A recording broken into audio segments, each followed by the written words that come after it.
Enfant, on a tous collectionné, qui des timbres, qui des porte-clés, des figurines. Mais pour Naïma, Mohamed et Omar, c'est la passion d'une vie. Le premier, Omar, est ancien commandant de bord. Il s'est passionné pour les belles mécaniques, des voitures mythiques acquises au fil des années, soigneusement maintenues avec chacune sa petite histoire. Naïma, quant à elle, est archéologue et tout au long de sa carrière, pendant ses missions, elle a chiné des bijoux traditionnels du Maroc. Enfin, Mohamed a fait de sa ville sa passion. Il a traqué toute sa vie durant dans des brocantes ou sur eBay, affiches, films, livres, photographies, accessoires en rapport avec Casablanca. Une passion nommée collection est un reportage de Youssef Zouitni, Amin Richet, Imad Saber et Fouzia Hosni.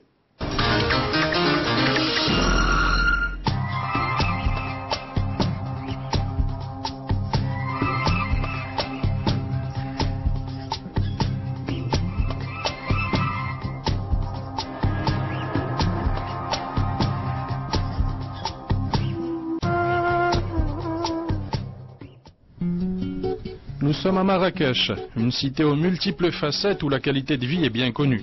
C'est dans ces environs que Omar Bekkari a choisi de s'installer pour se consacrer pleinement à sa passion de collectionneur de voitures.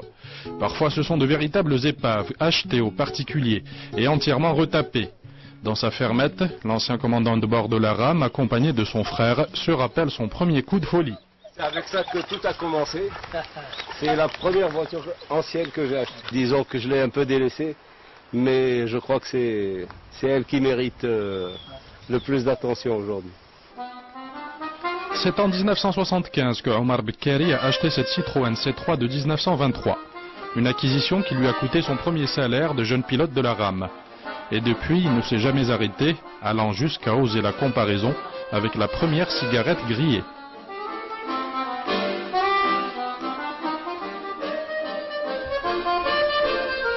Dans sa résidence, un immense garage circulaire est spécialement conçu pour accueillir tous ces bébés. Et il y en a pour tous les goûts, des anglaises, des allemandes, des italiennes, des françaises et des américaines. Et voilà, nous y sommes. Pick-up Chevrolet de 1935, Mini Austin de 69, Rolls-Royce Phantom de 1925, Renault Torpedo, Mercedes 170 des années 30, sans oublier les belles italiennes comme cette Ferrari de 59 et les mythiques Jaguar MK2 et Type E, ou encore les imposantes Cadillac Eldorado des années 50. Un catalogue à la Prévert qui ferait pâlir d'envie tous les autophiles convaincus. C'est une voiture de rêve, en fait, surtout par son histoire. La voiture a appartenu à Barbara Hutton, qui était une grande actrice des années 50, une actrice américaine, et qui a fini sa vie à Tanger. Et donc elle avait cette voiture-là qu'elle a commandée chez Rolls-Royce. Elle habitait Flouxba, à Tanger, et la porte n'était pas très large. Et donc elle a commandé une voiture aux dimensions de la porte. D'habitude les Rolls sont beaucoup plus grandes que ça. Surnommée la pauvre petite fille riche, Barbara Hutton est une personnalité fortunée de la jet-set américaine des années 50.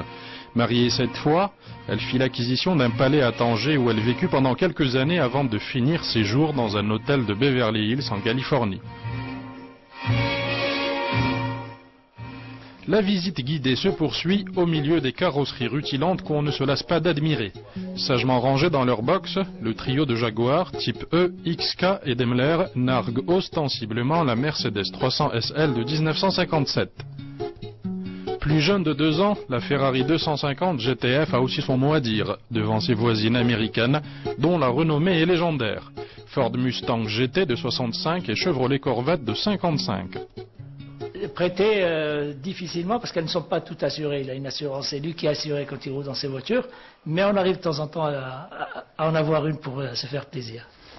Omar Bekkari tient à ses voitures comme à la prunelle de ses yeux. Il avoue sincèrement avoir du mal à les prêter, sauf si toutes les conditions de sécurité sont réunies. Symbole de la jeunesse hippie des années 60, ce van Volkswagen est chargé d'histoire. Nous sommes famille nombreuse et dans nos déplacements, mon père avait acheté un combi Volkswagen. On appelle celui-là un 23 fenêtres, c'est un toute option, il a des fenêtres partout, il a le toit ouvrant. Et on s'est déplacé dedans dans tous nos voyages. Et mon père aimait rouler la nuit, on était petits, on dormait sur la banquette arrière. Et on se réveillait à 5 heures du matin au bord d'une route.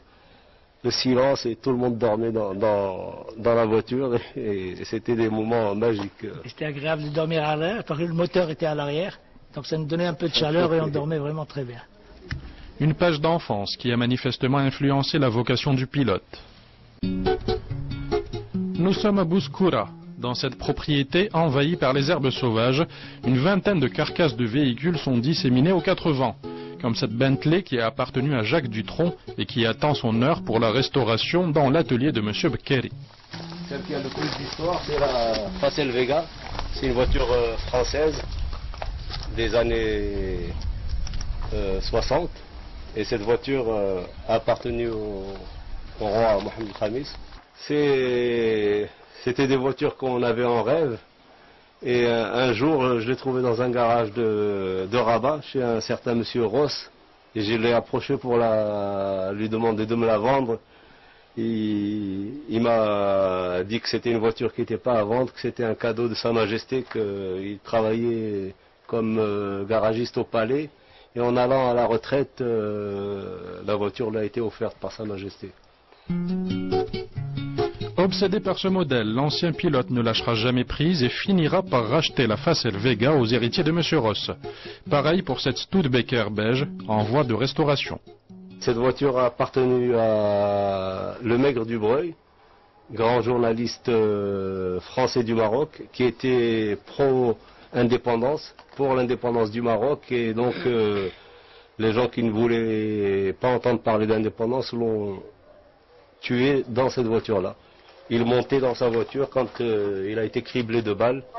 Et c'était ici, à cette place-là. Pour le collectionneur, chaque voiture a un secret à partager, un témoignage à livrer. Récupérées en très mauvais état, elles sont totalement reconstruites et rééquipées de pièces originales trouvées sur le marché international ou carrément usinées sur place. C'est une de l'âge de 1937. Et donc vous voyez, toute l'armature est en bois de la carrosserie. Et après on met la tôle, on enveloppe ce bois, c'est ce qui fait la force de la voiture. Ouais, c'est une voiture qui va rouler comme elle a roulé en 1937. C'est-à-dire qu'on refait, comme ils disent les Américains, on ne fait pas une restauration, on fait de la reconstruction. Une reconstruction réalisée par Si Mohamed, un autre amoureux des belles mécaniques. Si Mohamed est au service exclusif de Omar depuis plus de 20 ans.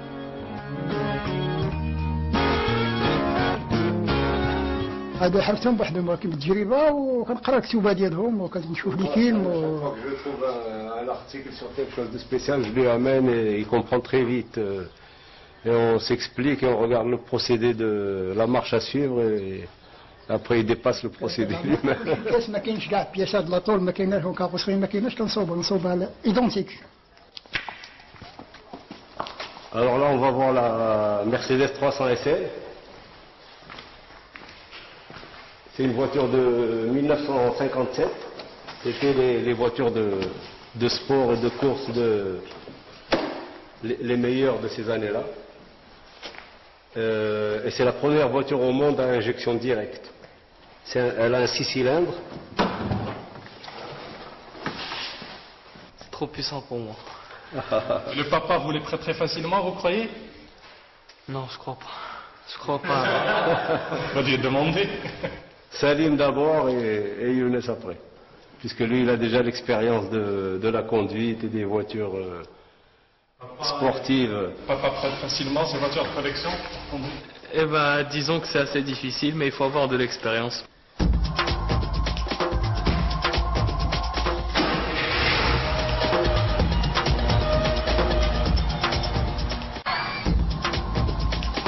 C'est à bord de la 300 SL que M. Bekkeri nous emmène chez son ami, autophile comme lui, et dont la résidence abrite quelques dizaines de beaux spécimens d'automobiles. Collectionneur depuis plus de 30 ans, Hervé possède dans son garage des merveilles de la mécanique qu'il n'a réussi à acquérir qu'après de rudes batailles commerciales.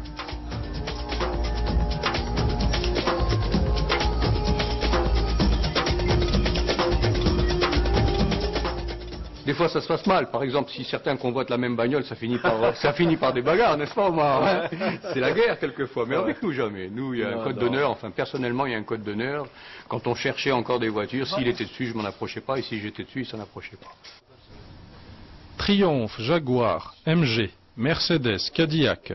Au Maroc, ils ne sont pas si nombreux à posséder autant de modèles exceptionnels. Les autres n'ont pas autant de voitures. Disons, à grande échelle, on est les seuls. C'est le plus entamé, le plus malade. Moi, je suis le deuxième malade. Et après, il y en a d'autres qui sont moins atteints.